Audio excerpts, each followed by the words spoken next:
जय श्री कृष्ण। आप सभी को Shrimad Bhagavad Gita the mind Guru series प्रश्न 64 में मैं प्रीति चिंडक आप सभी का स्वागत करती हूँ। आज का प्रश्न हमसे पूछा है बेलगाम से राधिका जाधव ने। देखते हैं राधिका जी क्या पूछना चाहती है। राधिका जी पूछती है, जब हम हमारे इर्द गिर्द देखते हैं किसी पर अन्याय हो रहा है और हम उसे इस अन्याय के बारे में सतर्क करते हैं और उचित मार्गदर्शन भी करते हैं, तो क्या हम उसे भड़का रहे हैं? क्या इससे हमारे कर्म बिगड़ते हैं? गीता जी श्रीमद् भगवद गीता इस पर क्या कहती है? यह बड़ा ही गहरा, संवेदनशील और व्यावहारिक सवाल है। उपरोक्त परिस्थिति में किसी के भी मन में ऐसा द्वंद्व उठना बिल्कुल स्वाभाविक है। गीता जी इस पर बहुत ही अच्छा ज्ञान देती है। गीता जी का जो प्राकट्य है वो अन्याय और अधर्म के विरोध में ही हुआ है। श्रीमद् भगवद गीता के अनुसार अन्याय करना जितना बड़ा पाप है, अन्याय सहना और करते हुए देखकर चुप रहना यह भी उतना ही बड़ा पाप है। जब अर्जुन भी अन्याय सहने में अपने आप का कल्याण मान रहे थे और अधर्म में धर्म जान रहे थे, तो भगवान श्री कृष्ण ने दूसरे अध्याय के दूसरे श्लोक में भगवान कहते हैं हे अर्जुन, और तीसरे श्लोक में भगवान कहते हैं हे पार्थ। अब जब भगवान को अर्जुन को कोई विशेष संबोधन करते हैं, किसी विशेष नाम से अर्जुन के अलग अलग नाम से गीता जी में बुलाते हैं, तो जब भगवान अलग अलग नामों से बुलाते हैं तो अलग अलग विशेष नाम लेने के पीछे भगवान का एक महत्वपूर्ण अर्थ होता है। भगवान ऐसे ही कुछ नहीं करते हैं। और इस जब महत्वपूर्ण कोई कार्य समझाना होता है तब भगवान अर्जुन को ऐसे अलग अलग नामों से संबोधन करते हैं। अर्जुन कहने के पीछे उद्देश्य भगवान का यह है कि अर्जुन का अर्थ है स्वच्छ निर्मल मन वाला। भगवान अर्जुन को यह कह रहे कि तू एक स्वच्छ और अच्छे अंतःकरण वाला इंसान है। तीसरे श्लोक में पार्थ मतलब पृथानंदन, मतलब कुंती के पुत्र हो, जो कि क्षत्राणी है, उनके वचनों की याद दिलाने के लिए और उन्होंने जो संदेश दिया है उसकी याद दिलाने के लिए, मतलब एक नाम को बुलाने के पीछे भगवान का कितना गहरा अर्थ छुपा है और कितना बड़ा महत्वपूर्ण कार्य छुपा है। अगर हम अच्छे से देखें तो बहुत ही संक्षिप्त में भगवान बहुत बड़ी बात कह देते हैं। तो गीता जी दिखने में तो बड़ी संक्षिप्त है, लेकिन जैसे जैसे हम इसकी गहराई को समझते हैं वैसे वैसे हमें ये अथांग सागर से भी अथांग लगती है, क्योंकि यह ज्ञान और भगवान श्री कृष्ण के बहुत ही बड़े संदेश से ओतप्रोत भरी हुई है और बहुत ही सखोल है गीता जी का ज्ञान। तो इसलिए भगवान बड़े संक्षिप्त में चीजें कहते हैं, लेकिन उनके पीछे समझ में आने वाला बहुत ही गहरा, महत्वपूर्ण और कल्याणकारी अर्थ होता है, उद्देश्य होता है। अर्जुन कहने के पीछे का उद्देश्य यह है कि तू एक अच्छे अंतःकरण वाला, निर्मल अंतःकरण वाला इंसान है।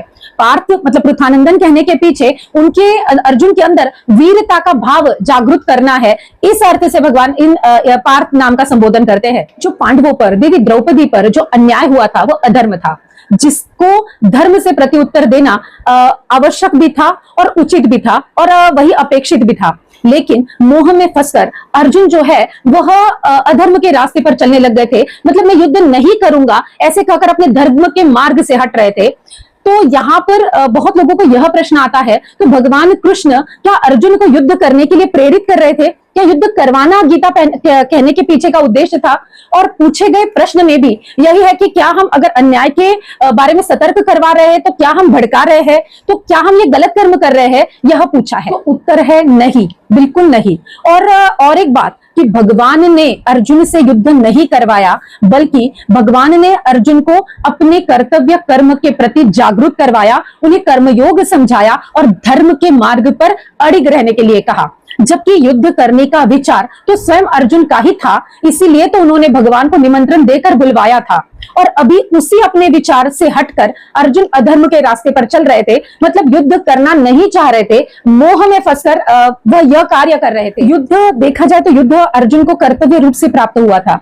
एक योद्धा के लिए अपने आप युद्ध करना का अवसर आना, मतलब जो करने का अवसर आना, यह उनका धर्म ही होता है और युद्ध करना उनका ही धर्म होता है। लेकिन अर्जुन अब जब पहले विचार कर चुके थे कि मुझे युद्ध करना है, इसलिए उन्होंने भगवान को द्वारिका से बुलवाया और अब उनको यही विचार अनिष्ट लग रहा था। मतलब अब अर्जुन अपने धर्म के मार्ग से, मतलब जो कर्तव्य रूप से उन्हें जो युद्ध अपने आप प्राप्त हुआ था उससे हटकर अर्जुन धर्म के मार्ग से हटकर अधर्म के रास्ते पर चल रहे थे। इसीलिए भगवान श्री कृष्ण उन्हें सतर्क करवा रहे थे, उन्हें अपने कर्तव्य के प्रति जागरूक करवा रहे थे। और यही कर्तव्य करना अर्जुन का योद्धा होने के नाते धर्म भी था। और अब पूछे गए प्रश्न में भी जो प्रश्न करता है वो कह रहे हैं कि अन्याय देखकर अगर हम चुप रह रहे हैं तो यहाँ पर भगवान दूसरे अध्याय के तीसरे श्लोक में ऐसी मानसिकता को भगवान कायरता कहते हैं और हृदय की दुर्बलता कहते हैं। अब यहाँ पर अगर हम देखें तो भगवान ने अर्जुन और पांडवों का पक्ष क्यों लिया, अर्जुन के सारथी भगवान क्यों बने, मतलब पांडवों का ही साथ भगवान ने क्यों दिया। तो पांडवों का जो पक्ष था वो धर्म का पक्ष था। अर्जुन का सारथ्य इसलिए स्वीकारा क्योंकि अर्जुन के मन में भगवान के प्रति प्रेम समर्पण था और मन में जो है वो निष्काम भाव था। इसीलिए परमपिता परमेश्वर उनके पक्ष में थे। न्याय, धर्म, विजय और कीर्ति जब भगवान पक्ष में होते हैं तो निश्चित होती है। जब पांडवों का पक्ष जो है वो धर्म का था, मतलब पांडव अन्याय सह रहे थे, उनके ऊपर अन्याय हुआ था, लेकिन अर्जुन और पांडव अपने हित के लिए, अपने स्वार्थ के लिए राज्य नहीं चाह रहे थे, तो सिर्फ और सिर्फ अपनी माता के आज्ञा का पालन, अपने ऊपर हुए हुए अन्याय का प्रति उत्तर और भगवान श्री कृष्ण के मार्गदर्शन से वह कर्मयोग कर रहे थे, मतलब निष्काम कर्म कर रहे थे। इसीलिए भगवान उनके पक्ष में खड़े थे। भगवान 18वें अध्याय के 23वें श्लोक में कहते हैं, यहाँ पर वो सात्विकता का वर्णन करते हैं। जो नियत कर्म, नियत यानी जो शास्त्रोक्त कर्म है, जो शास्त्र ने निहित किया है, ऐसा जो कर्म है वह कर्तृत्व अभिमान से रहित, मतलब उसमें मैं कर रहा हूं, मेरा कर्तृत्व है, इससे रहित हो, इससे दूर हो, यह इत्यादि तथा राग द्वेष से रहित कर्म, मतलब उसमें ये सारा चीजें उसको सतर्क करवाने के पीछे या बताने के पीछे अपना कोई निजी स्वार्थ ना हो, कोई राग ना हो, कोई द्वेष ना हो, मतलब निस्वार्थ भाव से यह किया गया हो और इसमें भविष्य के फल की अपेक्षा न हो, ऐसे कर्म भगवान कहते हैं सात्विक कहे जाते हैं, जिसे करना आवश्यक है। अब यहाँ पर जो प्रश्न करता है, उन्होंने जो पूछा है कि अन्याय के प्रति सतर्क करना चाहिए या नहीं, मतलब सही होगा या गलत, तो यहाँ पर आप आपके भाव का परीक्षण करें। मतलब जब आप सतर्क करवा रहे हैं तब आपके मन में कौन से भाव चल रहे हैं।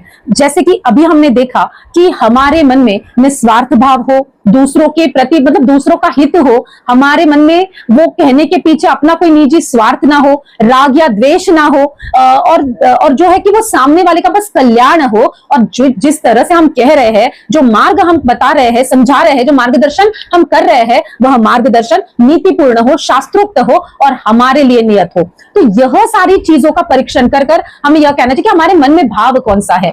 जब हम किसी को, अब सपोज अगर कोई साधारण एग्जाम्पल लेते हैं, अगर हम देख रहे हैं कि किसी पर अन्याय हो रहा है और जो अन्याय कर रहा है उसके लिए अगर हमारे मन में कोई राग है, द्वेष है, तो हम इसलिए हम उसे भड़का रहे हैं, तो ऐसा तो नहीं है। हमें यह भी अपने मन का भाव चेक करना चाहिए। दूसरा यह कि मैं उसे भड़का रहा हूं तो उन दोनों में झगड़ा हो जाए, तो उनके संबंध बिगड़ जाए तो मुझे बड़ा अच्छा लगे, तो यहां पर जो है वो एक गलत मानसिकता दिखाती है। तीसरा यह कि इन दोनों के झगड़े की वजह से मेरा कोई निजी स्वार्थ पूरा होगा, या इन दोनों का अगर अन्याय के लिए खड़ा होता है तो आगे चलकर मैं इसके लिए खड़ा हुआ तो ये आगे चलकर मेरे लिए खड़ा होगा। इस तरह का जो भाव है यह देखना बड़ा जरूरी है। तो जब हम किसी को निस्वार्थ भाव से, राग द्वेष से रहित होकर, निष्कामता से, शास्त्रोक्त तरीके से अगर हम किसी को अपने उनके ऊपर होने वाले अन्याय के प्रति जागरूक करते हैं, सही और उचित मार्गदर्शन करते हैं, तो यह करना सही है। इसलिए जब आप उन्हें समझा रहे हो या उनके अन्याय के प्रति उनका मार्गदर्शन कर रहे हो, उन्हें जागरूक कर रहे हो, तो आपके मन का भाव शुद्ध होना चाहिए और आगे चलकर कि मैं सिर्फ और सिर्फ अपना कर्तव्य कर्म कर रहा हूं, मैं कर्मयोग कर रहा हूं, मैं सिर्फ माध्यम हूं, इसका भला हो, इसके ऊपर का अन्याय खत्म होकर इसका हित हो, यह विचार होना जरूरी है। और तभी हमें भी यह सोचना जरूरी है कि जब हमें ऐसा कुछ करते हैं उसका भला हो जाता है, लेकिन आगे चलकर हमें यह लगता है कि मेरी वजह से इसका अच्छा हुआ है, तब हमें इस बात का ध्यान रखना बड़ा जरूरी है। जैसे भगवान 11वें अध्याय में कहते हैं कि सब कुछ मैं कर रहा हूं, सब कुछ मैं ऑलरेडी कर चुका हूं। जब भगवान अर्जुन को कह रहे थे कि युद्ध करना, युद्ध कर्म करना तुम्हारा कर्तव्य कर्म है, और अर्जुन अपने जो बड़े हैं उनके खिलाफ जो है वो शस्त्र उठाने के लिए तैयार नहीं थे, तब भगवान उन्हें कह रहे थे कि इनकी आयु पूर्ण हो चुकी है, मैं इन्हें ऑलरेडी मार चुका हूं, तुम सिर्फ और सिर्फ माध्यम हो, तुम अपने आप को माध्यम मानकर यह कर्म योग करो और इस जीत को ले जाओ। मतलब सब कर भगवान रहे हैं, हम सिर्फ और सिर्फ हमारा जो हमें प्राप्त हुआ है, जो कर्म योग है वह हम कर रहे हैं, और हमें वो भगवान हमसे करवाकर, वह अच्छा करवाकर हमें उसके बदले भगवान हमें कृतार्थ करना चाहते हैं। यह बात हमें बहुत बार ध्यान रखना जरूरी है, वरना मैंने अच्छा किया है और मुझे इसके बदले में कुछ अच्छा मिले, मेरी बड़ाई करे, मेरे हमेशा उपकारों के नीचे दबा रहे, यह भाव अपने मन में होना गलत है, क्योंकि इसका अच्छा होने ही वाला था, लेकिन भगवान ने मुझे माध्यम बनाकर इसका अच्छा करवाया, क्योंकि भगवान यह अच्छा कर्म मेरे खाते में डालना चाहते हैं। मतलब हम सिर्फ और सिर्फ एक पपेट, एक कठपुतली है जो कि भगवान हमसे अच्छा करवा रहे हैं और कर वही रहे हैं, सब उन्होंने ही किया हुआ है, हम सिर्फ और सिर्फ माध्यम है। यह जानकर, यह मानकर जब हम कर्म योग करते हैं तो हम परम शांति पाते हैं। तीसरे अध्याय के 20वें श्लोक में भगवान लोक संग्रह की बात करते हैं। लोक संग्रह मतलब लोक मर्यादा के अनुसार कार्य करना और अपना सारा कर्म वैसा ही करना, जैसे कि अभी जो लोक कल्याण की इच्छा रखता है, जो कर्म योग करना उसे बड़ा आवश्यक है। एक व्यक्ति को अपना जीवन, मतलब जो लोक कल्याण की इच्छा रखता है, ऐसे व्यक्ति को अपना जीवन बहुत ही आदर्श तरीके से जीना चाहिए। अब आदर्श मतलब जो जीवन वो जी रहा है, जो कर्म वो कर रहा है, वो दूसरों के लिए उनको अनुकरण करने योग्य हो और उस अनुकरण करने के बाद उनका कल्याण हो, ऐसा हमारा जीवन चाहिए। जिसे लगता है कि मेरी वजह से किसी का कल्याण हो, तो उसे अपने जो वो जीवन यापन कर रहा है उसके प्रति सतर्क होना बड़ा जरूरी है, क्योंकि मोह, राग, द्वेष, स्वार्थ, ऐसे बहुत सारे क्षण आते हैं जिसमें हम हमारे कर्तव्य कर्म भूल जाते हैं और चलता है ठीक है, ऐसा करके जब एडजस्टमेंट करके हमारे कर्तव्य कर्म से विमुख हो जाते हैं, तब हम अपना ही पतन कर लेते हैं। इसलिए भगवान इस श्लोक में लोक संग्रह की बात कहते हैं कि जो भी हमारा कर्म है, जो दूसरों के हित में है, वो हमें दूसरों के हित में करना है, भले हमें कोई देखे ना देखे। बहुत बार ऐसा होता है कि अब जैसे बहुत साधारण उदाहरण हम लेते हैं, अब कहीं लिखा है कि कचरा फेंकना मना है और वहां पे कैमरास लगे हुए हैं, तो हम कचरा डस्टबिन ढूंढकर डस्टबिन में डालते हैं, लेकिन जहां पर लिखा नहीं है, लेकिन वहां पर कचरा डालना नहीं चाहिए, या हमें पता है लेकिन लिखा नहीं है, या वहां पर कैमरास नहीं है, या कोई देख नहीं रहा है, और हम अगर वैसा ही कचरा वहां पर डाल देते हैं, तो यह गलत कर्म होते हैं। इसीलिए भगवान यहाँ पर, हम बहुत छोटी उदाहरण से समझ रहे हैं, ऐसे जीवन जीते हुए बहुत बार हम दिखावे की जिंदगी के लिए अच्छा बनने का सिर्फ दिखावा करते हैं, ढोंग करते हैं, जो कि भगवान कहते हैं गलत है, क्योंकि ऐसा ढोंग कभी ना कभी सामने आ ही जाता है। इसीलिए रियल लाइफ जीना बहुत जरूरी है, अपने आप से प्रामाणिक रहना जरूरी है। कोई देखे ना देखे, हमें हमारे कर्तव्य पथ से हटना नहीं है, किसी प्रेशर में, दबाव में आकर हम हमारे कर्म योग से चूकना नहीं है। इसलिए भगवान यहाँ पर बहुत अच्छे से समझाते हैं, जिन्हें लोक कल्याण करना है और जिन्हें लगता है कि मेरा जो जीवन यापन है, जो मैं आदर्श जीवन जी रहा हूं, उसका दूसरे अनुकरण करे, और जब वो अनुकरण करे तो उनका भी कल्याण हो। इसलिए स्वयं का जीवन लोक मर्यादा के अनुसार हो, जिसे दूसरे देखकर अनुकरण कर सके, और सबसे महत्वपूर्ण, कोई देखे ना देखे, हम हमारे कर्म योग पर अड़िग रहे, हम अपना कर्म योग करते ही रहे। चौथे अध्याय के 7वें व 8वें श्लोक में भगवान धर्म की रक्षा करने के लिए, अधर्म का नाश करने के लिए और साधु भक्तों की रक्षा के लिए मैं हर युग में प्रकट होता हूं।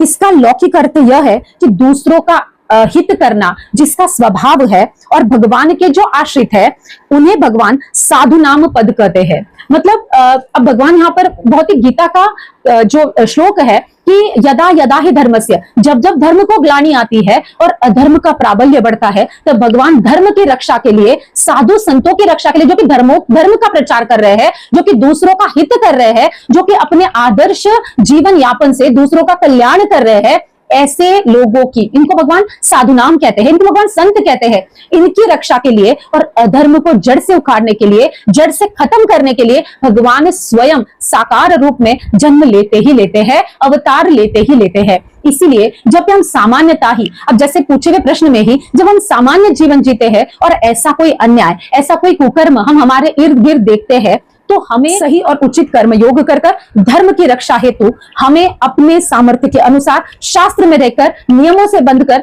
अपना कर्म योग करना चाहिए। इसी को भगवान साधु नाम कहते हैं और इन्हीं की रक्षा भगवान स्वयं करते हैं, इनका कभी भी नाश नहीं होता। इसीलिए जब भी कोई अन्याय या अधर्म देखे, तो जो आपके सामर्थ्य में है, जो आपको शास्त्र से अनुमति है, उसी के अनुसार आप उसका प्रत्युत्तर करें, या आप उसके जागरूकता करें, या जो भी आपको कदम उठाना है आप उठाए, लेकिन आप आपके सामर्थ्य और आपके शास्त्रोक्त अनुमति देखकर करें। ऐसे उपरोक्त विवेचन से गीता जी के मार्गदर्शन के अनुसार भगवान श्री कृष्ण ने जिस पथ का प्रदर्शन किया है उस पर चलकर जब हम ऐसे अन्याय के लिए जागरूकता फैलाते हैं, इसके लिए धर्म की रक्षा ही मानी जाएगी। और जैसे हमने अभी देखा, उनकी रक्षा स्वयं भगवान करते हैं। लेकिन पहले यह सारी चीजों को देखना जरूरी है। जब भी हम किसी का भला करते हैं, उसमें हमारी निष्काम भाव होना जरूरी है। हम लोक संग्रह के लिए, मतलब लोक कल्याण के लिए कर रहे हैं, यह देखना जरूरी है। हमारा जो कर्म है वह शास्त्र विहित है, मतलब हमारा नियत कर्म है, हमें वो करना अनिवार्य है। चौथा, जब हम इसमें किसी का हित कर रहे हैं, हम हमारा पर्सनल स्वार्थ नहीं देख रहे हैं, हम निष्काम भाव से कर रहे हैं, दूसरों के कल्याण के लिए कर रहे हैं। जब यह सारी चीजें हो और श्रीमद् भगवद गीता में भगवान श्री कृष्ण का मार्गदर्शन हो, तब यह बात भड़काना नहीं मानी जाती। इसे सही और उचित शास्त्रोक्त मार्गदर्शन कहा जाता है। तो राधिका जी, आपको आपके सवाल का जवाब मिल गया होगा, ऐसी मैं आशा करती हूँ। धन्यवाद। आप सभी से निवेदन है और सभी से बहुत बहुत धन्यवाद है। आपके मिलने वाले अपार प्रेम प्रोत्साहन से श्रीमद् भगवद गीता माइंड गुरु सीरीज हम जो आपके लिए लेकर आए हैं, वो बहुत ही अच्छे से सफलता से आगे बढ़ रही है। इसमें हम आपका ऐसा ही प्यार और प्रोत्साहन चाहते हैं। इसलिए आप दिए गए नंबर पर प्रश्न आपके भेजते रहिए, श्रीमद् भगवद गीता से उसका मार्गदर्शन लीजिए, क्योंकि आपका एक सवाल न जाने कितनों को मार्गदर्शित करेगा। शायद उनके मन का यह सवाल होगा और गीता जी उन्हें जवाब देती होगी। हम केवल माध्यम है, यह मानिए, और आपके सवाल पूछते रहिए और हमारे चैनल को लाइक सब्सक्राइब करते रहिए। बहुत बहुत धन्यवाद।